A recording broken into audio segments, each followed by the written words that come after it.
Human connection matters most in the most difficult times. At Vitas Healthcare, we're helping hospice patients, families, and care teams stay connected with telehealth. Vitas offers assessments, hospice referrals, goals of care conversations, psychosocial support, and caregiver education via video platforms. No matter when or where your patient is ready for end-of-life care, Vitas is ready to meet their needs 24/7, 365. To learn more, go to vitas.com/advantage. That's VITAS.com/advantage.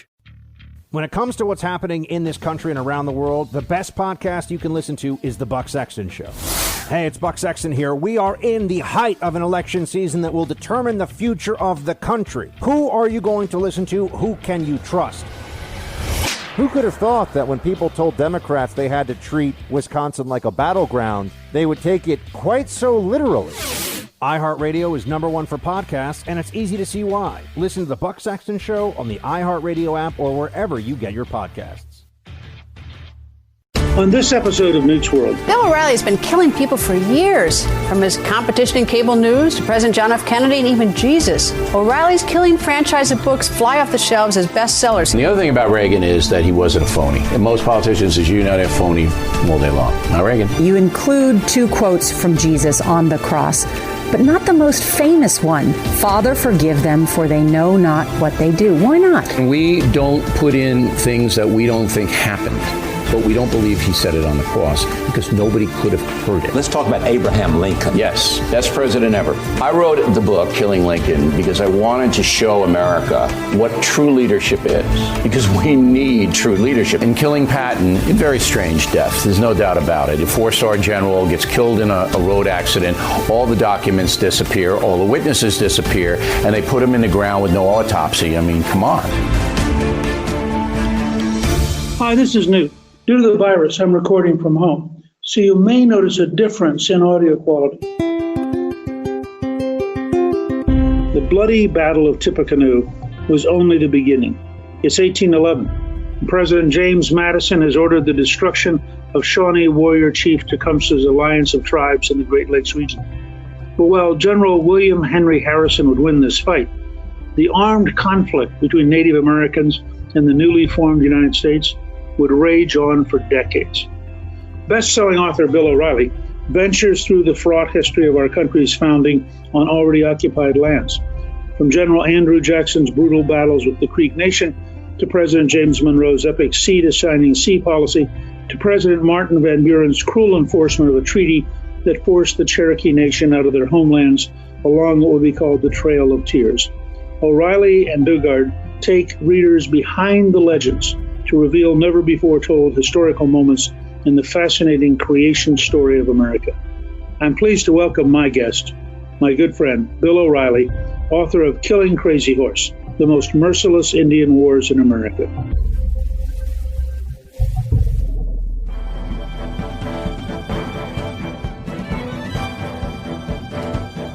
Bill O'Reilly is a great friend, a mentor, somebody who has been a trailblazer in so many different areas that it's amazing. He was a high school history teacher from 1970 to 1972. Beyond that, though, he's also been involved overseas in doing things that were charitable and helping people. And he, of course, has been an extraordinarily successful cable news personality. He now has 15 nonfiction books, including 9 books in the Killing series, which began remarkably successfully with Killing Lincoln and Killing Kennedy, had just been rolling ever since. Now, this new book, Killing Crazy Horse, The Most Merciless Indian Wars in America, which is just coming out on September 8th, is going to be fascinating to everybody. And I was delighted that Bill was willing to come on and talk about his concept, his vision, what he's trying to accomplish. So, Bill, first of all, thank you for joining us, and congratulations on yet another great book.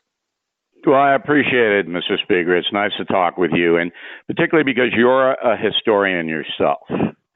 When I write books, I write them for the folks. I'm not a pinhead. I'm not giving you 500 pages and you got to wade through it and your eyes get heavy.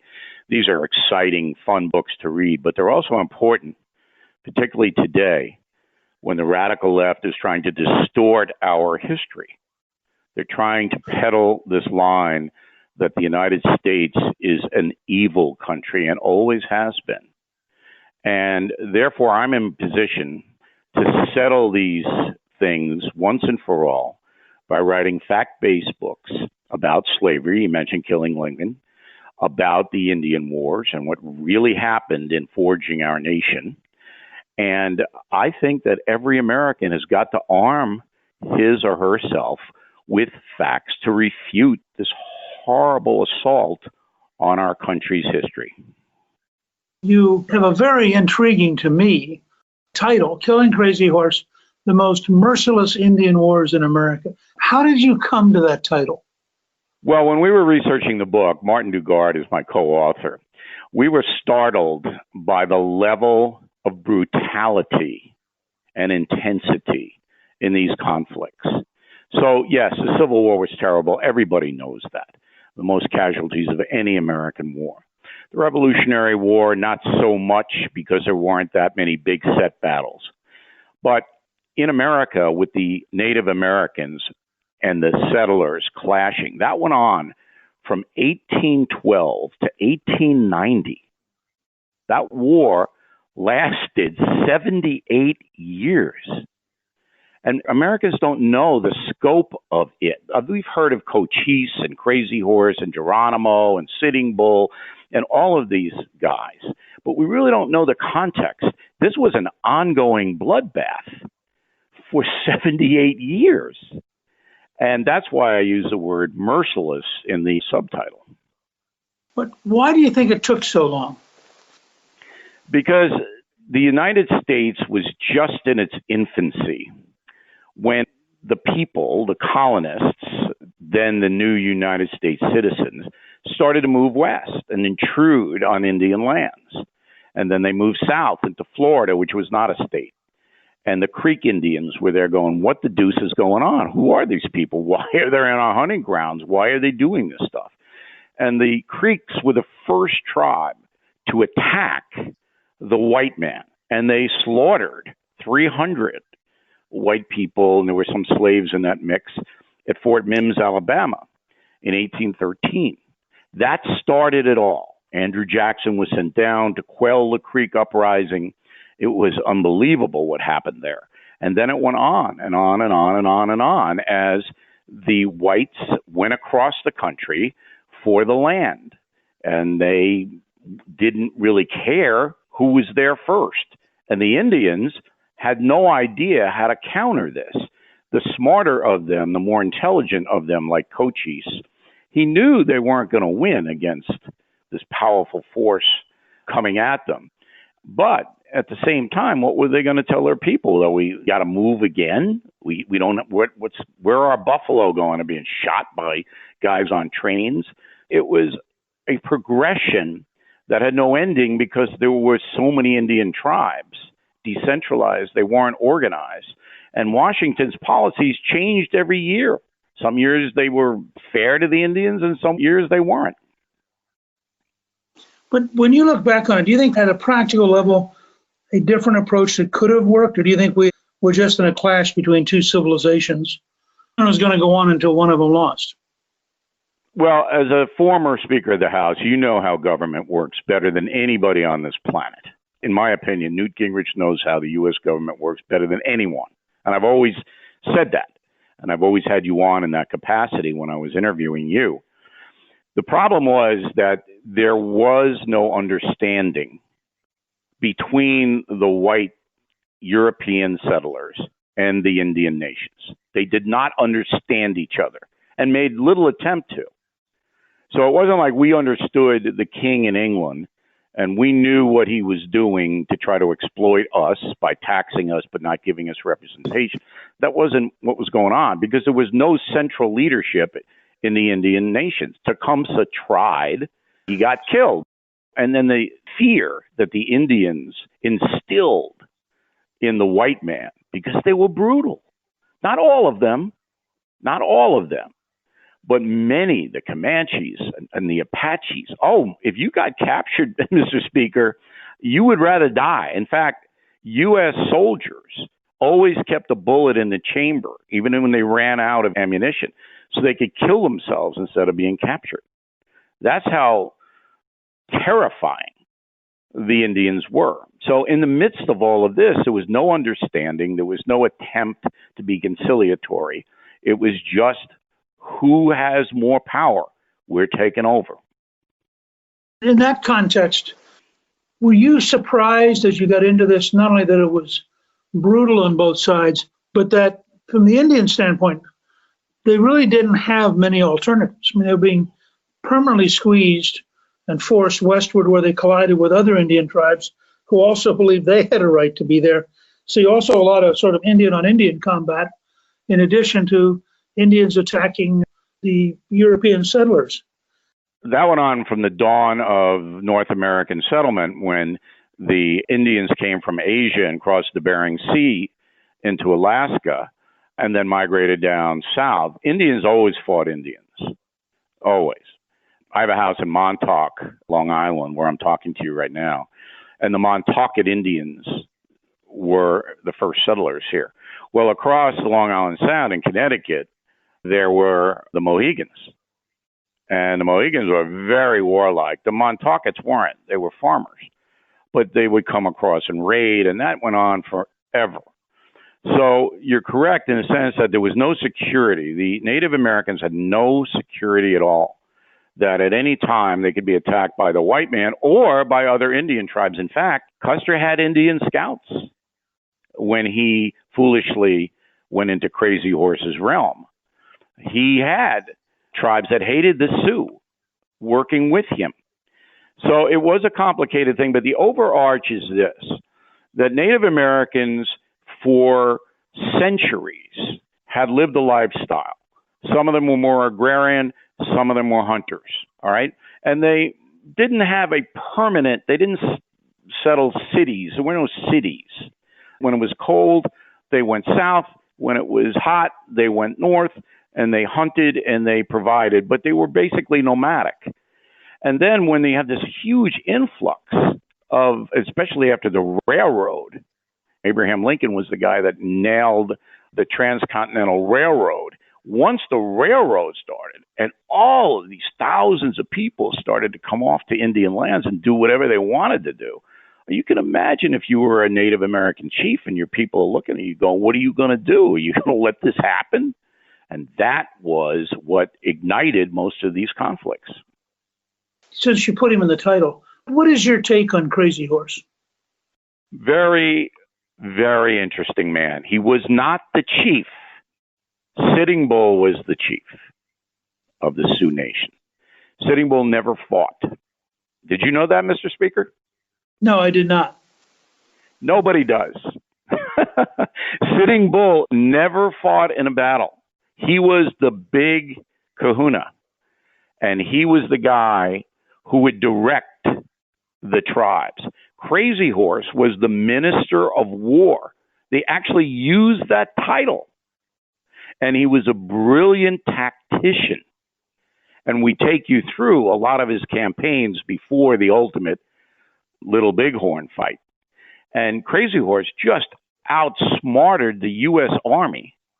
So much so that U.S. Grant, a general himself, while he was president, said, who is this guy? We're sending out garrison after garrison after garrison to rein him in, and he's beating the hell out of us every time we confront him. And so nobody knows that, and nobody knows how brilliant a military mind Crazy Horse was, and his relationship with Sitting Bull. And then there was Cochise, who was another brilliant man. Did you know that nobody knows where he's buried? He was never defeated in Arizona. Cochise, the chief of the Apache Nation, they never caught him. And he died, and it was like an ancient pharaoh. They buried him somewhere in the Superstition Mountains, and to this day, nobody knows where his grave is. These are the kinds of stories I tell in Killing Crazy Horse. And people are going, really? Why I didn't know that? Nobody knows it, because it's really never been presented to the American people how our country was forged.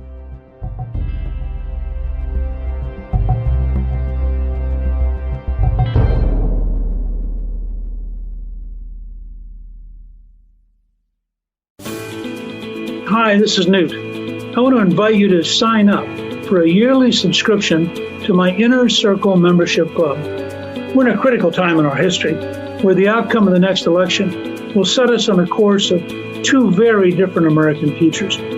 As a member of my Inner Circle, you'll receive exclusive invitations to join my video conferences with 2020 election updates and my analysis of the upcoming presidential debates. Here's a special offer for my podcast listeners. Join my Inner Circle today at newtsinnercircle.com.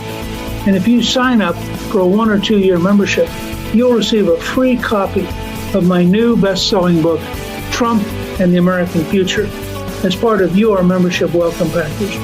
And as an Inner Circle member, you'll receive an invitation to attend my members-only event, Live with Newt, a discussion on the first presidential debate on September 30th at 10 a.m. And there are many other benefits of membership, including original content you will receive before anyone else. Sign up for a 1 or 2 year membership today at newtsinnercircle.com. That's newtsinnercircle.com.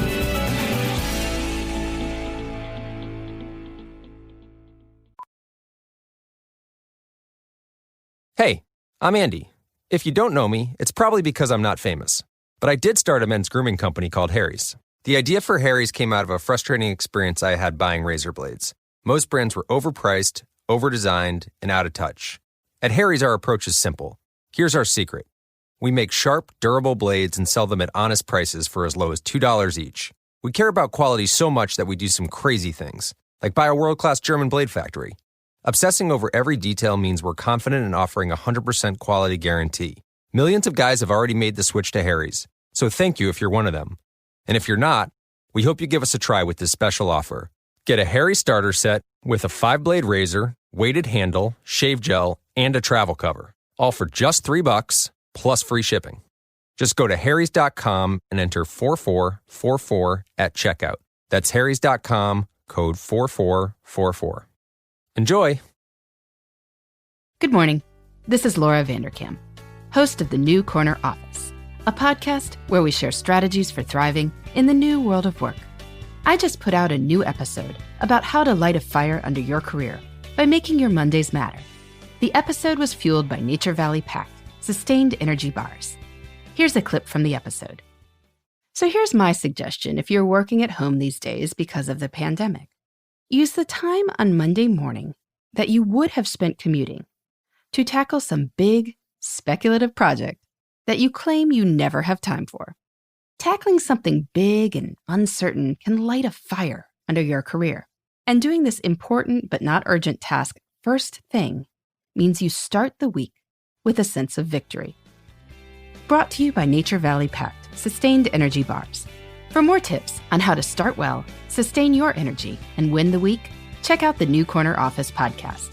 Available on the iHeartRadio app, Apple Podcasts, or wherever you get your podcasts.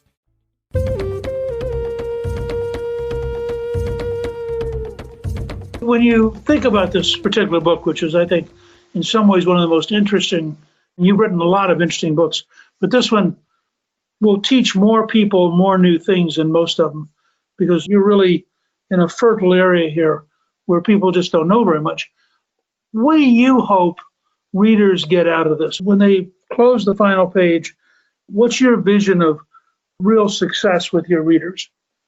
Well, that's a very good question, by the way. My publisher, who's been with me since Killing Lincoln, the first book, says this is the best book of the Killing series. Now, I can't make that determination. They're all like kids to me, all these books. But I can tell you that I am really, really angry about how our nation is being portrayed to the world by the radical left in this country. I am just furious about it. Because, yes, the U.S. government did some very bad things to Native Americans. That is true. But it isn't all black and white. Some of it was inevitable. Every nation in this world, every single nation in the world on the planet has had exploitation of indigenous people. If you go to Australia, you have the Aborigines. You go to New Zealand, the Maoris. On and on and on. Everyone. It's always about power. It's always about expansion. So I want people to know after they finish Crazy Horse that their country was forged in a way that was very difficult. It was very hard, just like a revolution, just like the abolishment of slavery. Nothing comes easy. And there are mistakes that are made, but the nobility of the characters on both sides, primarily I would say the Native Americans, I show their nobility, that they were people who were loyal to their wives and children and wanted to protect them. And on the other side, people wanted to have better lives. We talked about the Oklahoma Sooners. Okay, who were these people? Why were they out there trying to get the Indian lands? It's a human story.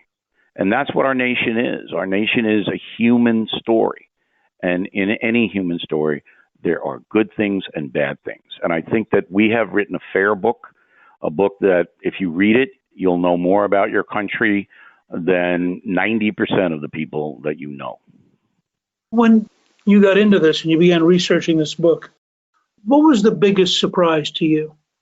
I think the biggest surprise was the intensity of a 78-year war and then the evolution of American society in the beginning. Nobody knew about Fort Mims and the 300 whites who were slaughtered by the Creeks. Nobody knew why that happened or how it happened because there wasn't any news. You couldn't get anything out of it. All right. It was only months after that the American people were presented with the horror that happened there. And that's because Andrew Jackson was sent down by President Monroe to quell the uprising, and that got a little bit of attention. So Americans didn't really know what was happening until after the Civil War, because that's when photography came in. And so you see an evolution of information flow. Once photography came in, and once people could take pictures of the Native Americans themselves, of massacre sites, of all of this, you know, in the Little Bighorn fight, 4 journalists were killed. They were riding with Custer and to cover the fight, because everybody knew there was going to be a big fight between Custer and Crazy Horse. It was like a heavyweight bout. And they all got killed because everybody got killed. Crazy Horse, he was so far ahead of Custer, and Custer was a good general. I mean, we tell you about his history in the Civil War and things like that. But Crazy Horse just absolutely outmaneuvered him, and boom. It's a saga, but it's fun to read, and you'll stay up late reading it, and then when you're finished, you'll be able to discuss this all day long with anybody you know, and it's interesting to me. It's just fascinating.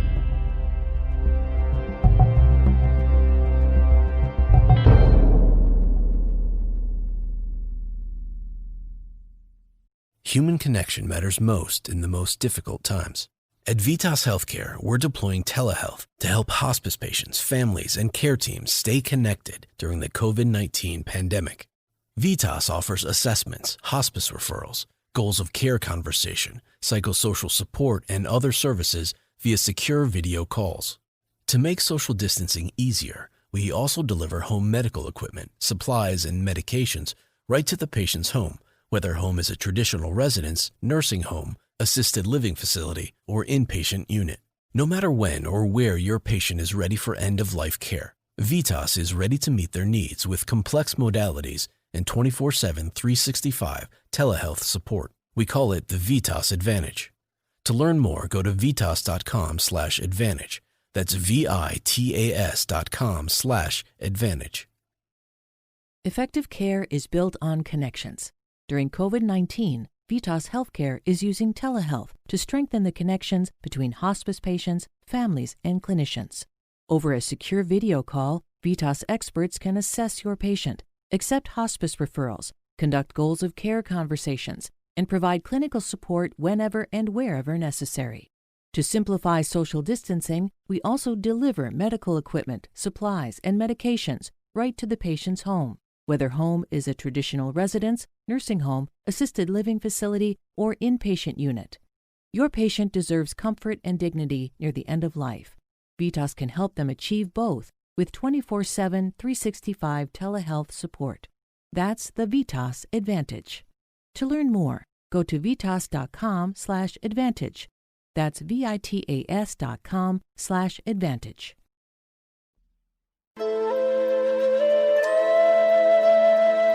You have this knack in all of your books of finding nuggets that nobody knows. How do you guys go about your research? Because it's very impressive. Just as I'm listening today, and I know a reasonable amount about American history, but I'm picking up specific things that I didn't know. I'm just really impressed with how well you guys do your research. Well, I have to give credit to Martin Dugard, the best researcher on the planet. And what we do is Marty goes to the places. All right, so Killing Jesus, Marty was over in Rome, he's over in Jerusalem, and he's talking to all the people that have the primary source material. That's the key to our research. Primary source material is written by people on the scene. So we don't read other books and take stuff from other books. We don't do that. We go to the museums, to the reservations, and we seek out things that were written in real time. Okay? Once we get that, I fashion the story around it. So there was a lot written about the Comanches, unbelievable bunch in Texas and New Mexico, and they went up to Oklahoma, and then they raided into Mexico. Well, the Comanches were so feared by everybody. The Mexican army was petrified of them. And people would write down, oh, the Comanches are coming, and they did this, and they did that, the stories that were told about them. We got a hold of a lot of that primary source material, which is the key to the Killing books. So we're giving you unique things that we have ferreted out, that we know to be true, and we cite them. You know, everything is backed up. It's like my reporting on BillO'Reilly.com. I'm a fact-based analyst. I back up what I say with facts, and that's why I've been so successful on radio, TV, and in books, because it's not debatable. This happened, and here's how we know it happened, and that's what we do. Tell us just for a minute about BillO'Reilly.com. You know, what are you doing there, and what should people go there for? Well, it's an amazing evolution. So I left Fox News about 3.5 years ago, and that was a very big blow to me because I did not expect that, and it was a tremendously complicated situation. But I'm the kind of guy that if you come at me and you do something unfair to me, I am not going to lay down, and I didn't. So I immediately formed my own news organization, all right? I'm the CEO and the primary reporter analyst. And we went and we used the technology to form BillO'Reilly.com. And I took 5 people from Fox with me. So I had a very good core of journalists to set us up for a daily broadcast called the No Spin News, which we do every night. And then the radio syndicators came at me, and I always loved Paul Harvey. And so I resurrected the Paul Harvey 15-minute newscast every day, and we do that on more than 300 radio stations every day. So the combination of radio and television built our audience. I think we're the most profitable news internet organization in the world right now. We have an enormous amount of people who follow us and pay a fee, a small fee. I keep it very, very reasonable so everybody can come on in. And we have grown and grown since January, the pandemic started. My company, Mr. Speaker, has gone from a $5 million company to a $25 million company in, 9 months. And it's because, unlike most television news organizations, we don't have an agenda. You know I'm a traditional guy. I lean conservative in some issues, but I don't have an agenda. I wrote a book on Donald Trump, The United States of Trump. That is the fairest book on Donald Trump I think that's ever been written. And I am not in business to promote any politician or do anything. People know that. I had 20 plus years at Fox. They know who I am. So we have been very, very successful. But the best thing is that I don't have to work for a corporation. So I can do pretty much what I want to do. And that has meant a lot to me in my lifestyle. I think that's tremendous. What you've achieved because I watched you when we chatted as you were leaving Fox, and I watched how you have evolved. And it's really very, very impressive. You're a unique figure in the number of people who admire you and pay attention to you and their willingness to follow you. That's in a sense what the remarkable success of your books has told us. You and I have something in common, and I think your listeners should know this. So I've known a speaker now for 25 years. We bleed for our country.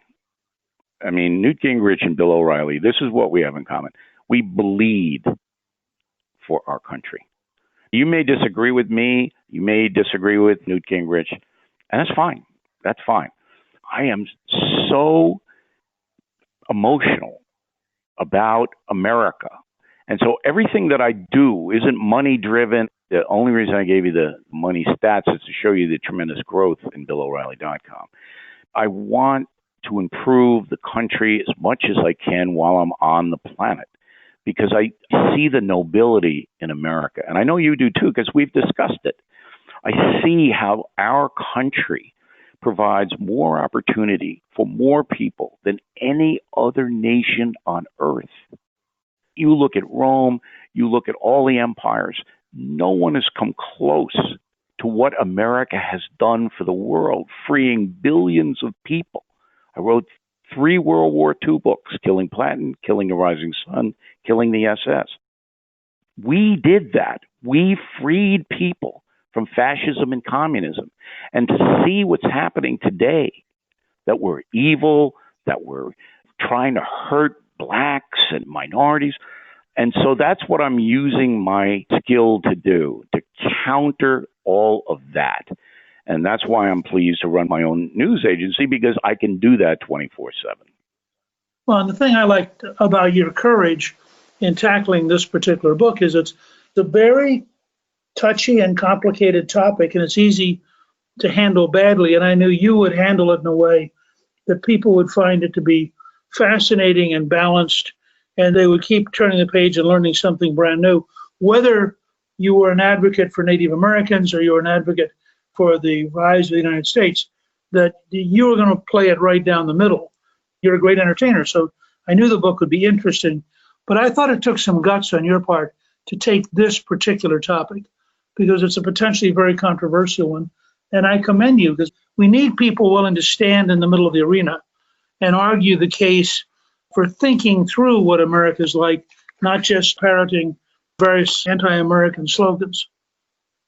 Well, we've sent the book to a number of Native American scholars. We will have them in the coming weeks on the No Spin News to talk about it. Try to be fair in everything I do.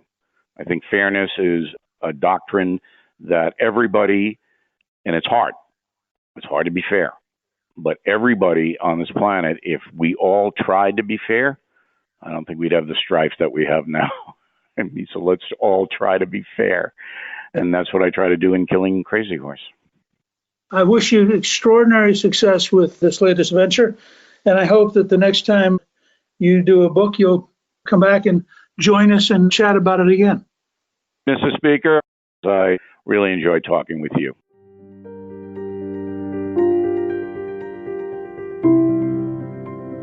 And now I'll answer your questions. Charles M. from Wisconsin asks, how can we keep this election from having massive voter fraud? Is something being done about that? And will we be able to declare a winner on election night? Well, I think that there are a lot of things being done. There are a lot of lawyers being engaged. There are thousands of volunteers being signed up. It's going to take tremendous vigilance, because the temptation on the left to steal the election will be enormous. And the number of ballots by mail is going to be just extraordinary, far and away the largest in American history. I think it's almost certain that we will not be able to declare a winner on election night unless Trump wins in a gigantic landslide. If this ends up being like the McGovern collapse or the Mondale collapse, then if Biden actually collapses, we would know on election night. But it's not conceivable to me that Trump will do badly enough. And in fact, because something like 2/3 of all Republicans want to vote personally, where about 2/3 of all Democrats want to vote by mail, the odds are pretty good that election night, Trump is going to have an enormous lead. And that's beginning to worry the Democrats, that psychologically, the pressure to accept him as the re-elected president will be overwhelming, even if it's close, because of the difference in how the two parties are going to vote this year. It's a fascinating problem. Thank you to my guest, Bill O'Reilly. You can read more about his new book, Killing Crazy Horse, The Most Merciless Indian Wars in America, which is out this Tuesday, September 8th, on our show page at newtsworld.com. Newt's World is produced by Gingrich 360 and iHeartMedia. Our executive producer is Debbie Myers, and our producer is Garnsey Sloan. The artwork for the show was created by Steve Penley. Special thanks to the team at Gingrich 360. Please email me with your questions at gingrich360.com/questions. I'll answer a selection of questions in future episodes. If you've been enjoying Newt's World, I hope you'll go to Apple Podcast and both rate us with 5 stars and give us a review so others can learn what it's all about. On the next episode of Newt's World, I think you're going to have a really fascinating listen because we have Kamala Harris in her own words. And I think you're going to find listening to her will be a genuinely educational moment. I'm Newt Gingrich. This is Newt's World.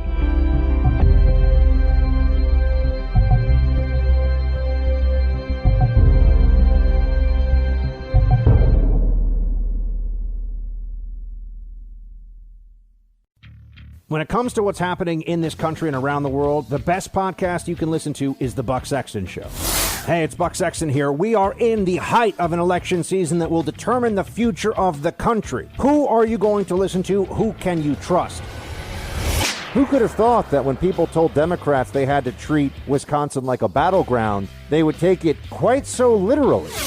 iHeartRadio is #1 for podcasts, and it's easy to see why. Listen to The Buck Sexton Show on the iHeartRadio app or wherever you get your podcasts.